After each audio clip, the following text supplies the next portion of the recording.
All right, here at SunTrust Park, Kevin McAlpin with 680 The Fan, along with former Brave and now ESPN analyst David Ross. And Rossi, I know first and foremost, let's get to the news at hand because you had a chance to play for Bobby Cox. I'm sure this is a tough day for everybody who played for him and knew him. From a manager standpoint, from a player standpoint, what was the impact he left on you in your career? Man, I don't even know if I have the words. I mean, I heard the news last night and said a prayer, and obviously we're praying for him and his family. But this guy had so much influence on my career and how I treat people, the way I try to find the positive in everything.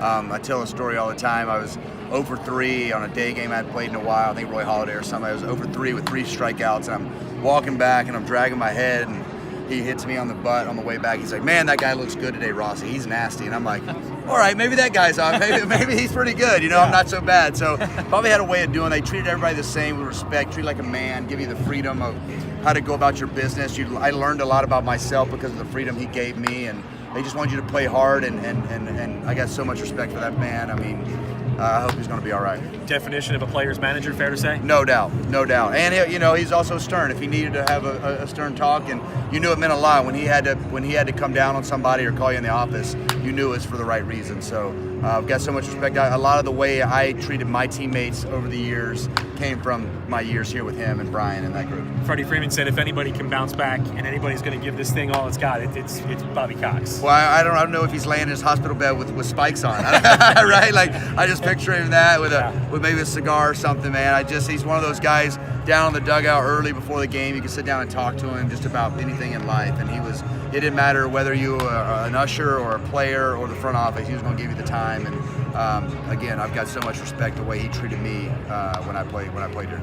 David Ross calling the game tonight again on ESPN. I know you were here on Monday night as well. I wanted to get your early impressions. I know it's still only a couple games in, but what do you think of this Braves lineup here this 20 years? Man, it's really deep. I mean, with adding Josh to that lineup and Brian McCann, which we saw the first night, it's just a really deep lineup. So much talent.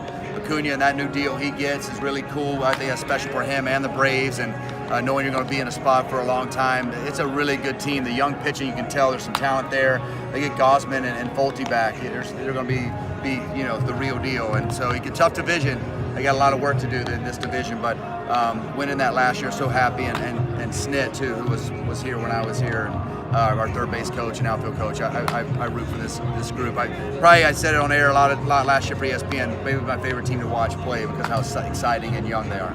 Is that one of those things that maybe as a veteran player, you come in, it's game 120, you're tired, you're worn out, you see Acuna and Ozzie messing around, can kind of rejuvenate the entire clubhouse? For sure. The mix that I was a part of that in Chicago, the mix between veterans and young players is really, it brings the best out in both, I think. You can teach the young players when they make mistakes as a veteran, and the youth always gives you a little extra energy and a little extra umph in your game at the end of the year because you got to bring it, let the young guys show you up. That's the way I always looked at it. Braves will see John Lester tonight. What's the biggest key for him when he's out there on the mound?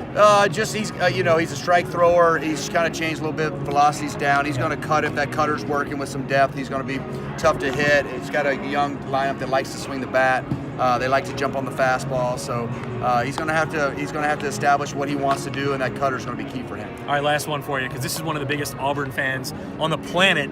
They've got a big game coming up this weekend. What do you think? I'm excited, man. I don't know, that Final Four. I've become such a big Bruce Pearl fan, and I've been texting Huddy and Kim a lot. They're at Auburn, and I'm rooting for them. War Eagle, man. I'll be locked in on Saturday. I'm excited. So you have to work? You're not gonna be able to go to the game? No, I can't go, but I'll be at home with the family and hanging out. It'll be good. Always good to visit with David Ross, one of my favorite guys to cover. Rossi, appreciate a few minutes of your time. Man. Thanks so much. Always. Yes, sir. Thank you.